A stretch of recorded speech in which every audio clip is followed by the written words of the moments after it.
So the Banks collection is about 800 boxes here at the History Centre.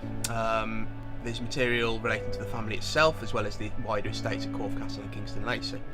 There's probably at least 27,000 records that we've got in the collection at the moment, of which we've catalogued nearly 25,000 of those. It's very difficult to pick a favourite out of 27,000 records. There's stuff that is interesting to different people, so stuff relating to William John Banks, for example, has always been particularly interesting. There are other things as well, and obviously the further you go back, the more impressive the documents become. The oldest thing we've got in the collection is 1249, a title deed granting land in and around Kingston Lacy. And just because of its age, it is so spectacular. Having something that goes back that far in history is really something that's quite impressive, I think, and something that should be emphasised more in the collection, should be something that's taken out to the public and really shown off.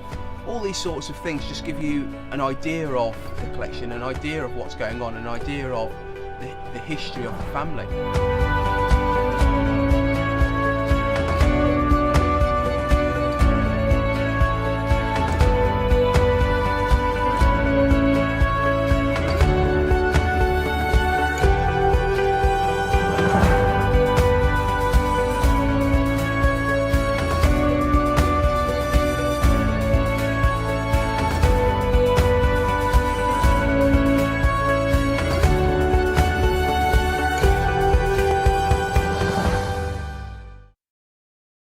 Unlocking the Banks Archive is a Heritage Lottery-funded project with the aim of opening up the internationally significant collection of the Banks family to the wider world. The project is being undertaken in partnership with Dorset History Centre, Dorset's County Archive, the Priest House Museum, Wimborne's local community museum, and the National Trust at Kingston Lacy, the ancestral home of the Banks family. The Banks family have lived in Dorset since the 17th century and owned land in East Dorset and Purbeck, including Studland. The entirety of the Banks estate, including the archive, was gifted to the National Trust in 1981, following the death of Ralph Banks. The National Trust maintains the house to this day and supports the project through hosting exhibitions and activities, allowing us to tell the stories from the archive. The house itself also provides a setting and context for the project, in addition to a home for their other collections. The Priest House Museum and Gardens can be found in Wimborne Town Centre and likely dates back to the early 16th century.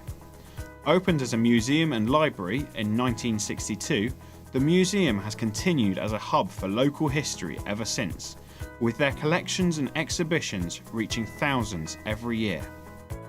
Because of its proximity to the Kingston Lacy estate, Priest House Museum provides the project with valuable insight into the local and social history of the area, in addition to further outreach opportunities through their events and award-winning schools programme. The Banks Archive is housed at and cared for by Dorset History Centre. The collection is stored in over 800 boxes and is made up of approximately 27,000 individual items, containing a rich collection of documents that date from the 13th century right through to present day. Until 2015, the Banks Archive had only ever been partially opened and catalogued. The boxes of documents needed examination, cataloguing and conserving. With the aid of grants from the Heritage Lottery Fund and other generous donors, Dorset History Centre has been exploring this wonderful collection and making the contents more accessible to the general public.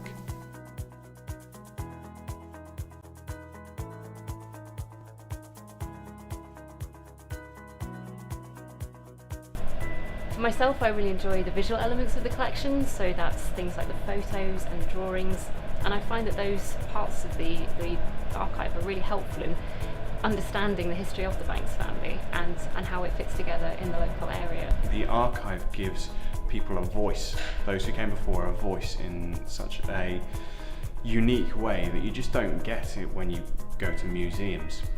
So for example, I've been working a lot with William John Banks, his travel diaries and his letters, and you really get a sense of the man. And I've actually found myself on occasions looking at other things and saying, oh, William John, he wouldn't have liked that, or William John, he wouldn't have done that, he would have enjoyed that.